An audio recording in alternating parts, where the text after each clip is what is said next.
इस कथा के लेखक हैं धीरज कुमार सालुंके।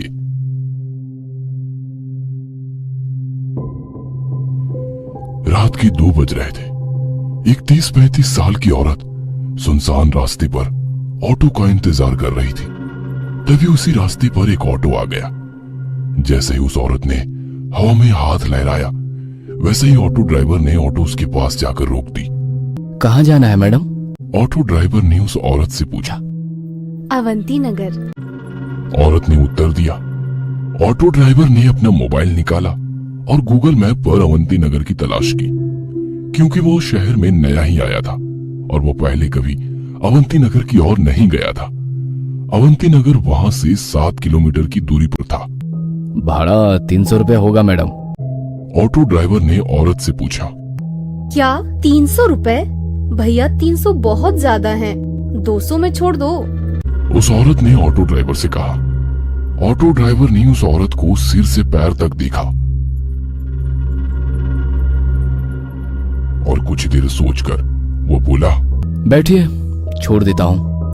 वो औरत ऑटो में बैठ गई और ऑटो अवंती नगर की तरफ निकल पड़ा। ऑटो ने 4-5 किलोमीटर की दूरी तय की थी। जब से वो औरत ऑटो में बैठी थी, तब से ऑटो ड्राइवर उसे आईने में घूरे जा रहा था और गाना गा रहा था। सलाम इश्क मेरी जान जरा कबूल कर लो, तुम हमसे इश्क करने की जरा सी भूल कर लो। ऑटो ड्राइवर के इस बर्ताव से वो औरत डर गई। उसने तुरंत किसी को फोन किया और धीरे से बोलने लगी। वैसे ही रिक्शे वाले ने गाना बंद कर दिया और उसकी बातें सुनने की कोशिश करने लगा। हेलो शालिनी, तू आ रही है ना मेरे घर? तुझे पता है ना कि मेरे पति विशाल अमेरिका चले गए हैं और मैं घर पर अकेली हूँ। वो औरत बोली। नहीं यार, मैं नहीं आ सकती। मैंने तुम्हें दोपहर में ही बताया था ना। फोन की दूसरी तरफ से दूसरी औरत बोली। ठीक है, मत आना।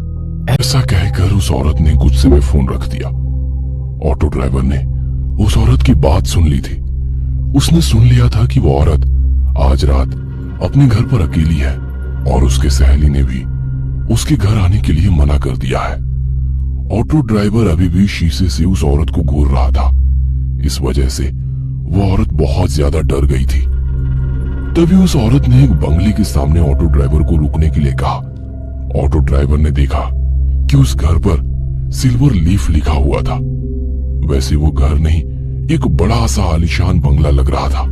जैसे ही ऑटो रुक गया, वो औरत ऑटो से उतर गई और ऑटो ड्राइवर को पैसे देने के लिए उसने अपना हाथ आगे बढ़ाया। तभी ऑटो ड्राइवर ने पैसे लेते समय उसका हाथ पकड़ लिया और बोला, अब जब तुम मुझे यहाँ तक ले ही आई हो तो एक कप चाय ही पिला दो। ऑटो ड्राइवर की बात सुनकर औरत और भी ज्यादा डर गई। उसने ऑटो चालक के हाथ से अपना हाथ छुड़ा लिया और सीधे गेट के अंदर भाग गई। यह देख ऑटो चालक मुस्कुराया। तभी उसकी नजर पीछे की सीट पर गई। औरत ऑटो में अपना मोबाइल भूल गई थी। इससे पहले कि औरत अपना मोबाइल लेने वापस आती, ऑटो ड्राइवर ने ऑटो स्टार्ट कर दी और वो वहां से 9-2-11 हो गया। कुछ दूर जाकर उसने ऑटो रोका और उस मोबाइल को देखा। वो कुछ 20-25 हजार का महंगा मोबाइल था। यह देखकर वो बहुत खुश हुआ, लेकिन उसने देखा कि मोबाइल बंद था। लेकिन अब कुछ समय पहले ही तो वो औरत मोबाइल पे किसी से बात कर रही थी, तभी तो मोबाइल चालू था। फिर इतने जल्दी ये बंद कैसे हो गया? वो मन ही मन बोला। लेकिन फिर उसने सोचा कि शायद मोबाइल की बैटरी डेड हो चुकी होगी, इसलिए बंद पड़ा होगा। तभी अचानक उसके सिर में एक डरावनी योजना आ गई। मोबाइल फोन देने के बहाने उस औरत के घर जाने की। उसके दरवाजा खोलते ही उसके गर्दन पर छुरा रखकर उसकी इज्जत लूटने की और फिर घर में से सारे पैसे लूट के 9-2-11 होने की योजना बनाई। लेकिन इसके लिए उसे एक और साथी की जरूरत थी, इसलिए उसने अपने एक दूसरे ऑटो ड्राइवर दोस्त को फोन किया और उसे अपनी योजना के बारे में बताया। जब उसके दोस्त ने सुना कि एक सुंदर औरत घर पर अकेली है, तब उसका दोस्त वहां आने के लिए राजी हो गया। उसने अपने दोस्त को उस औरत के घर का पता बताया और उसे तुरंत वहां आने के लिए कहा और खुद उस औरत के बंगले के बाहर जाकर रुक गया। 10-15 मिनट बीत गए थे। पर फिर भी उसका दोस्त अभी तक नहीं आया था। उसने उसे बहुत फोन किए, लेकिन वो उसका फोन नहीं उठा रहा था। ऑटो ड्राइवर को ज्यादा देर तक रहा नहीं जा रहा था। उसे उस औरत का चेहरा बार बार उसकी आंखों के सामने दिखाई दे रहा था। उसके वो हवा में उड़ने वाले बाल उसकी आंखों के सामने आ रहे थे। उसके परफ्यूम की महक अभी भी उसकी नाक में बस गई थी। तो उसने अपने दोस्त को मैसेज किया, मैं अंदर जा रहा हूं, तुम्हारे लिए दरवाजा खुला रखूंगा, जल्दी आ जाना। जैसे उसने मैसेज किया वैसे उसने सीट के नीचे छुपाया हुआ चाकू निकाला और एक हाथ में चाकू और दूसरे हाथ में मोबाइल लेकर वो गेट खोलकर अंदर चला गया। उसने डोरबेल बजाई, लेकिन अंदर से कोई भी जवाब नहीं आया। उसने 3-4 बार डोरबेल बजाई, लेकिन फिर भी अंदर से कोई जवाब नहीं आया। उसने सोचा कि शायद वो औरत अब सो गई होगी। उसे लगा कि उसकी योजना विफल हो गई और गुस्से में आकर उसने दरवाजे पर अपना हाथ मारा। तभी घर का दरवाजा खुल गया। उसने उस औरत का मोबाइल अपनी जेब में रखा और दाहिने हाथ में चाकू लेकर घर में घुस गया। उसने घर का दरवाजा बंद कर दिया और इधर उधर देखने लगा। वो एक बड़ा सा हॉल था। उस फ्लोर पर कोई बेडरूम उसे दिखाई नहीं दी, इसीलिए वो सीढ़ियां चढ़कर दूसरे फ्लोर पर गया। वहां उसने देखा कि एक बेडरूम का दरवाजा खुला हुआ है और उस कमरे में रोशनी चालू थी। ऑटो ड्राइवर चुपके से दबे पांव उस कमरे में जा पहुंचा। अंदर कोई भी नहीं था। तभी उसे बाथरूम में से पानी गिरने की आवाज सुनाई दी। अच्छा, तो वो औरत बाथरूम में है, इसलिए उसे डोरबेल की आवाज सुनाई नहीं दी और इसीलिए उसने दरवाजा नहीं खोला।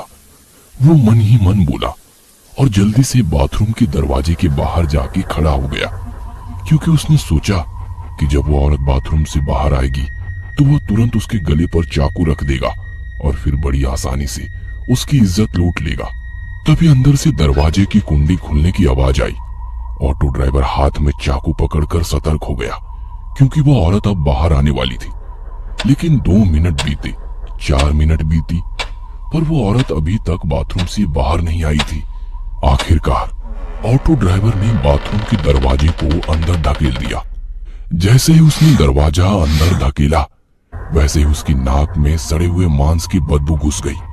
उसने अपनी बाएं हाथ से अपनी नाक बंद कर ली और बाहर से बाथरूम में झांक कर देखा और सामने का नजारा देख उसके पैरों तले जमीन खिसक गई। डर के मारे वो थर थर कांपने लगा, क्योंकि बाथरूम की बाथ टब में 8-10 लाशों का एक ढेर था।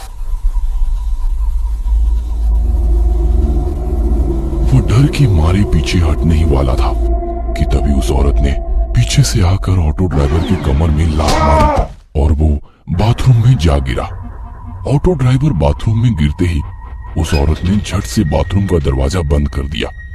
जैसे ही ऑटो ड्राइवर ने उसकी दाईं तरफ देखा, वो पसीने से तरबतर हो गया और उसने उठकर दरवाजा खोलने की कोशिश की, लेकिन दरवाजा नहीं खुला, क्योंकि उस औरत ने बाहर से दरवाजा बंद कर दिया था। उसे पता चल चुका था कि उस औरत ने जानबूझकर उसे बाथरूम में बंद कर दिया है। ऑटो ड्राइवर दरवाजा पीट पीट कर जोर जोर से चिल्लाने लगा, मैडम दरवाजा खोलो, मैडम मैं आपके पैर पकड़ता हूँ, मुझे यहाँ से बाहर निकालो, मुझसे गलती हो गई मैडम, मुझे माफ कर दो मैडम। वो भीख मांग रहा था, लेकिन बाथरूम के बाहर से कोई जवाब नहीं आया। बाथरूम के बाहर सन्नाटा फैल गया। आखिरकार दरवाजा पीट पीट कर उसके हाथ दुखने लगे और उसने दरवाजा पीटना बंद कर दिया। उसने उसकी दाईं ओर देखा, वैसे ही उसे बाथ टब में लगा लाशों का ढेर दिखाई दिया। 8-10 लाशें एक के ऊपर एक रखी हुई थी और हैरानी की बात तो यह थी कि उन सभी लाशों के ऊपर ऑटो ड्राइवर की यूनिफॉर्म थी। इसका मतलब ये था कि वे सभी लाशें ऑटो ड्राइवर की थी। उसने अपने कपड़ों को देखा तो उसने भी वैसे ही यूनिफॉर्म पहन रखी थी। बाथ टब के बगल में मोबाइलों का ढेर पड़ा हुआ था। ऑटो ड्राइवर ने उसकी जेब से मोबाइल निकाला और वो फिर एक बार चौंक गया, क्योंकि बिल्कुल वैसे ही मोबाइल का ढेर था। वो समझ गया कि उसे धोखे से फंसाया गया है। उस औरत का ऑटो में कहना कि मैं घर पे अकेली हूँ, और उसके बाद ऑटो में मोबाइल छोड़ना, ये सब उसकी ही चाल थी और वह बुरी तरह से उसकी जाल में फंस चुका था। वो समझ चुका था कि वे सभी ऑटो ड्राइवर भी बिल्कुल उसकी तरह ही उस औरत के जाल में फंस गए थे और वो बाद में उसी बाथटब में मर गए। अब उसके साथ क्या होगा, इसका ख्याल उसके मन में ही आ गया। क्या ऑटो ड्राइवर उस भूतिया बंगलों से बच निकलेगा?